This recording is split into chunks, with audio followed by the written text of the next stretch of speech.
Hello everyone, welcome to తెలుగింటి పాకశాల. ఏదైనా special అకేషన్స్కి లేదా ఫెస్టివల్స్కి డెలీషియస్గా ఏదైనా చేసుకోవాలనుకున్నప్పుడు ఈ రెసిపీని ట్రై చేయొచ్చు. ఒక్కసారి తిన్నారంటే మళ్ళీ మళ్ళీ తినాలనిపించే రెసిపీ కస్టర్డ్ బ్రెడ్. ఈ కస్టర్డ్ బ్రెడ్ తయారు చేసుకోవడానికి ముందుగా 6 బ్రెడ్ స్లైసెస్ తీసుకొని సైడ్స్ కట్ చేసి ఈ బ్రెడ్ని చిన్న చిన్న పీసెస్గా కట్ చేసి పక్కకు పెట్టుకోవాలి. ఇప్పుడు స్టవ్ ఆన్ చేసి 2 టేబుల్ స్పూన్స్ నెయ్యి తీసుకొని కట్ చేసుకున్న బ్రెడ్ పీసెస్ని రోస్ట్ చేసుకోవాలి. ఈ బ్రెడ్ పీసెస్ ఒక సైడ్ రోస్ట్ అయ్యాక ఇంకో సైడ్ కూడా టర్న్ చేసుకొని బ్రౌన్ కలర్ వచ్చే వరకు రోస్ట్ చేసుకోవాలి. మనం రోస్ట్ చేసుకున్న ఈ బ్రెడ్ పీసెస్ క్రిస్పీగా తయారవుతాయి.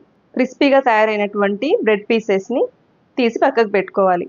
ఇప్పుడు మందపాటి గిన్నె తీసుకొని స్టవ్ ఆన్ చేసి 2 కప్పుల పాలు తీసుకొని పాలని బాగా మరిగించుకోవాలి. పాలు మరిగిన తర్వాత ఒక 1/2 కప్పు వరకు షుగర్ తీసుకొని పాలల్లోకి యాడ్ చేసి పాలు బాగా కలిపి కొద్దిగా కుంకుమ పువ్వు కూడా యాడ్ చేసి మూత పెట్టి పాలని బాగా మరిగించుకోవాలి. పాలు మరిగిన తర్వాత 2 టేబుల్ స్పూన్స్ కస్టర్డ్ పౌడర్ తీసుకొని కొద్దిగా పాలు యాడ్ చేసి కస్టర్డ్ పౌడర్లో ఉండలేం లేకుండా నీట్గా కలుపుకొని ఈ కస్టర్డ్ పౌడర్ని మనం ఉడికించుకున్నటువంటి పాలల్లోకి యాడ్ చేసి బాగా కలిపి మూత పెట్టి మరగనివ్వాలి. 5 మినిట్స్ తర్వాత ఈ కస్టర్డ్ పౌడర్ కుంకుమ పువ్వు అంతా కూడా బాగా మరిగిన తర్వాత స్టవ్ ఆఫ్ చేసి ఈ పాలని చల్లారనివ్వాలి. అవసరమైతే కొద్దిగా యాలకుల పౌడర్ కూడా యాడ్ చేసుకోవచ్చు.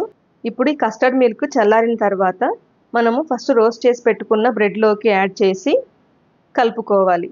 తర్వాత కొద్దిగా డ్రై ఫ్రూట్స్తో గార్నిష్ చేసుకుంటే ఎంతో టేస్టీగా ఉండే కస్టర్డ్ బ్రెడ్ తయారవుతుంది. ఫస్ట్ టైం తిన్న వాళ్ళు ఎవరైనా సరే ఈ కస్టర్డ్ బ్రెడ్కి ఖచ్చితంగా ఇంప్రెస్ అవుతారు. మీరు కూడా ట్రై చేసి మీకు టేస్ట్ ఎలా కుదిరిందో కామెంట్ చేయండి. Thank you for watching.